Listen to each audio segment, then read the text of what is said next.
In this video, we're staying in the best 5-star luxury hotel in Malaysia, where it literally feels like heaven with the best food ever. But is it really that good? The only way to find out is to stay in one of the best rooms they have for the next 24 hours. I wonder what the best 5-star hotel in Malaysia looks like. Because now we're arriving at the hotel.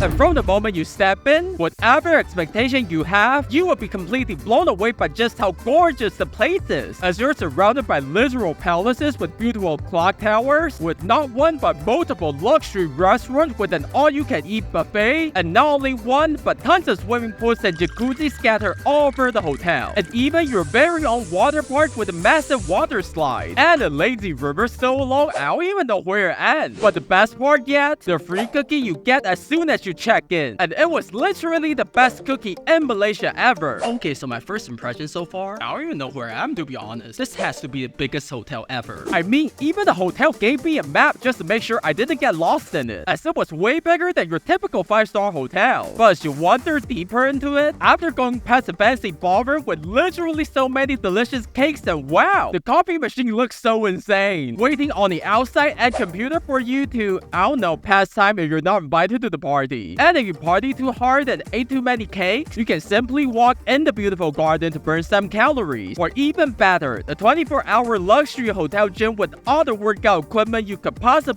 imagine. Whoa, they even have the road thingy that John Cena is using in the commercial all the time. John Cena sucks. Okay, he just announced his retirement, so I'm kinda sad. But what we don't have to feel sad about is the spa inside the hotel, dedicated to giving you the ultimate relaxation, both your body and your mind. And if that somehow doesn't work, the whole arcade with all the stuff you can play with, like a ball for you to punch over and over again. Dude, is that My Little Pony? Or you can even play chess, but as you can see, it's kinda big and heavy. So I'm not kidding you when I say they literally have everything, even an empty room like this. Yeah, totally not sure what that was for, but this was a moment where I started to get seriously lost, as the hotel was made up of several castles designed in different things, with bridges connecting one another. So it's hard to tell if you've been walking in a circle or not. This place is literally like a maze, I'm not even kidding. How are you supposed to find your room when the whole place is so big? But luckily, after the energy given by the delicious cookie and finding the right elevator to take, hey, have you subscribed yet? Don't click subscribe, sayada. We finally arrived at the hotel room we're staying in for today.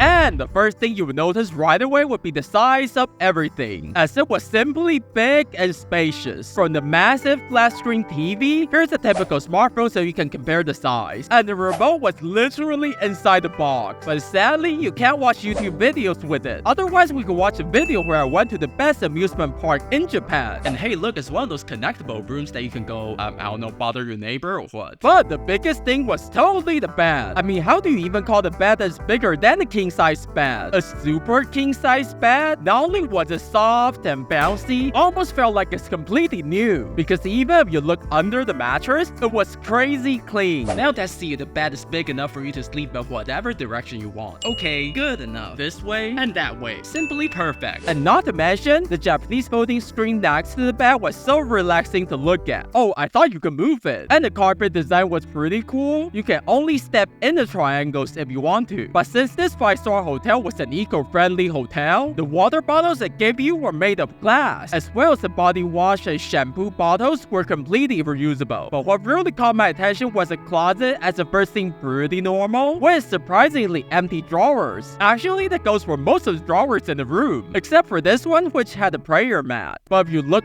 all the way up, you will find this mysterious bag of something soft. I'm too afraid to check. And a hidden secret compartment. Maybe there's more cookies in there. Give me those cookies. Wait, what are those? Better to leave them alone. But what you don't have to leave alone were the coffee and tea inside the room. And even two completely different colors of cups, which I'm not sure why. But the fridge was a little empty though. At least they gave me milk for my coffee. And the sofa bed big and comfortable enough for you to sleep on. I bet the view's pretty good too. Great idea. Why don't we check outside the window to see what it looks like? Okay, that's either a golf course or someone else's backyard. Also, I don't think there's a way to open the the windows. But who needs an open window when you have the best hotel bathroom in all of Malaysia? As it literally looked like a luxury museum with the toilet so clean, it felt like no one ever used it. And the biggest ring light mirror I've ever seen. I was thinking it might be a touch control. I guess not. And aside from that, everything you expect to see in the hotel bathroom was there, including a massive shower room with a normal shower head and an overhead one which was so high up, I couldn't even reach it. And with everything I mentioned being in the room, there was still plenty of space for you to do some jumping jacks and even your daily yoga practice. As for the breakfast, this was when things started to get even crazier, as Malaysia is known for being a diverse country with many different ethnic groups. The breakfast selection was also the most diverse I've seen in the world. Let's put it this way, whatever you want to eat for breakfast, I'm pretty sure you can find it here. From pizza to all sorts of yogurt to an entire bakery of selection and even ice cream for breakfast. As for the seats inside the restaurant, you can stay indoors with air conditioning with a view of the water park, or you can sit outdoor and surrounded by the beautiful lake as you eat. After getting some coffee, I picked the one next to the water park with back support, of course, so good to have. And for food, I ended up getting all the vegetarian food they have, including a bunch of salad with dressing, a naan with curry on it, fried rice, fried noodles, and some potato wedges. Oh, the egg was called tea egg, which you basically boil an egg using special tea. And the flavor is so good, I totally recommend it. But if you don't want to eat inside the hotel, it's literally located in the coolest part of Malaysia, with all the food you could possibly get, including this Hainan chicken rice for only $1.50. So what do you think about the best 5-star hotel in Malaysia? Probably way bigger than what you thought, right? I mean, it's literally multiple castles, and the people working here are really nice. And you probably think the eco-friendly is only a gimmick, but for someone that doesn't use plastic bottle on a daily basis, I feel like letting hotel guests reuse stuff like this is the right thing to do. And what can I say, it's literally the best. And my favorite things about this hotel were totally how clean it was, the 24-hour gym, and the nice staff working there who were super surprised I actually spoke Malay. But next, we're staying in the cheapest 5-star hotel in Malaysia. But how does it compare to this one? Well, you'll have to click on the video to find out.